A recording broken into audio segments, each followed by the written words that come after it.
Most of you already know what AppImage is, the packaging format that has the potential of outclassing Flatpak by a million miles, if you use it correctly.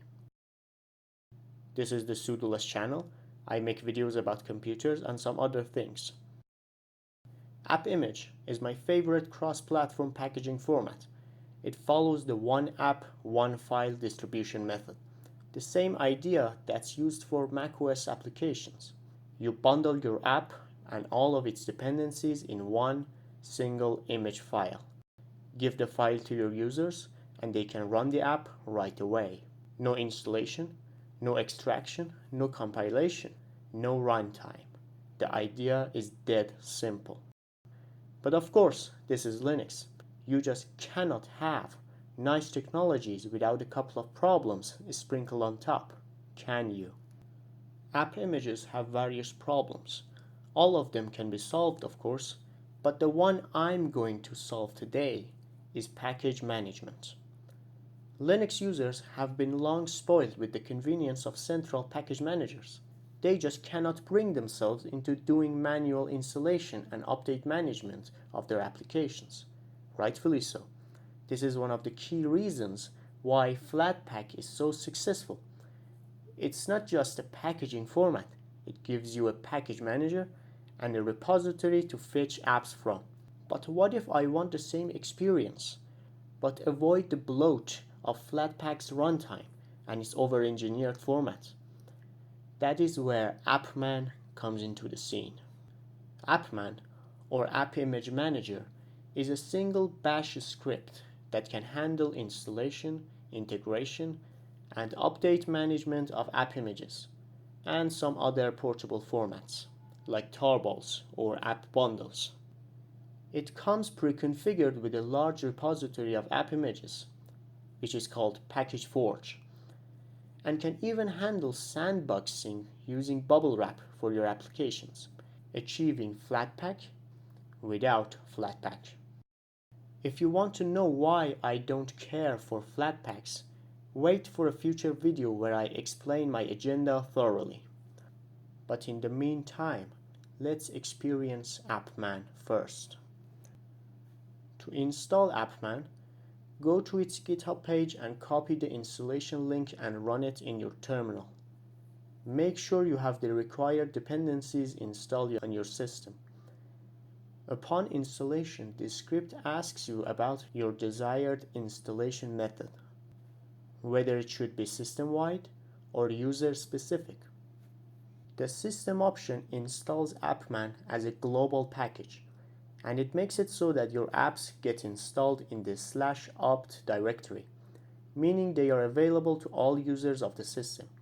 You can, however, install applications user-wide by passing the user option explicitly later. The local option installs AppMan only for your current user, and all the subsequent AppImages you install later will be placed in your home directory. I personally always choose this option because it doesn't require me to escalate my privileges.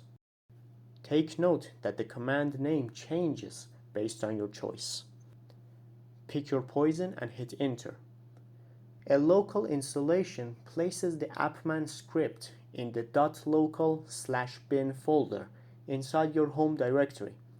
Make sure that location is part of your path environment variable so that the AppMan command will be available to you in the terminal. Upon first invocation, AppMan asks for a location to store your AppImages. By default, it uses the applications folder inside your home directory. I usually create a custom directory and give its absolute path to AppMan's prompt. After doing that, that's it. Now you have a local or system-wide installation of the AppMan AppImage Manager on your system. You can search for available applications using the -q option and install them using the -i option. AppMan automatically symlinks the downloaded AppImages into the .local/bin folder so that they will be available in your path.